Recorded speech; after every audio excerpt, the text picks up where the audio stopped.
Nature is the foundation of our well-being, our economy and our communities. Yet despite decades of effort, England's natural environment has continued to decline. Now 48 local nature recovery strategies offer a way forward, creating a network of bigger, better and more connected habitats. The Environment Agency will play our part, focusing our support on actions for the water environment from source to sea. From the very top of the catchment all the way down to the coast, these strategies will drive action to restore our waters and create the conditions for wildlife to thrive.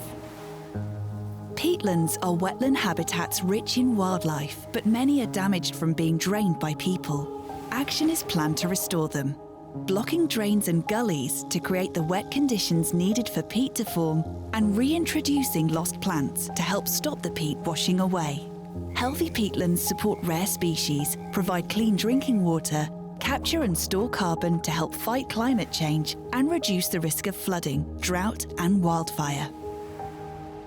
For centuries, we've modified our rivers, estuaries and coastlines to suit human needs. As a result, they no longer function as they should. Habitats have been lost, species have struggled to adapt, but our water environment is dynamic, and with a bit of help, it can recover. Actions to remove redundant structures, restore meanders, or reconnect rivers and estuaries with their natural floodplain can improve both the quality and diversity of habitats. Certain habitats need even more help, like chalk streams, an exceptionally rare type of river. In some places, beavers, nature's engineers, will help. Making space in and around rivers will support beavers' extraordinary ability to transform and revitalise our degraded landscape. Action to enhance habitats that surround our water will also be beneficial. Planting the right trees in the right places near water creates a living buffer that slows the flow of water from the land, reduces flood risk and intercepts pollutants and sediment before they reach the water.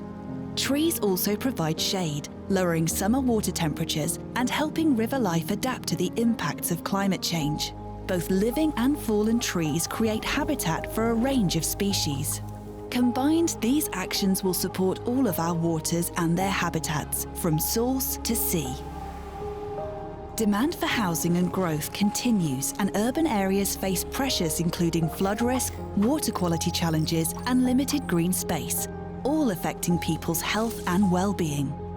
Local nature recovery strategies identify where green and blue spaces, wildlife corridors and wetlands can make the biggest difference. This builds resilience to climate change by reducing flood risk and the impacts from drought. As we reach the coast, the actions taken throughout the catchment will add up to benefit estuarine and marine habitats downstream, but more can be done. Actions can be taken to restore natural habitats such as saltmarsh, seagrass meadows and native oyster beds. These habitats protect against flooding, provide nursery grounds for fish and improve water quality. Even essential structures like flood defences and harbours can be enhanced to support wildlife. Now you've seen their potential, let's act. These strategies are in place, the priorities are clear. What happens next depends on everyone playing their part. Join local government, DEFRA Group, landowners and managers, businesses, environmental organisations, communities and individuals to bring these strategies to life. Let's take this opportunity to rebuild nature and support a growing economy that is resilient to the impacts of climate change.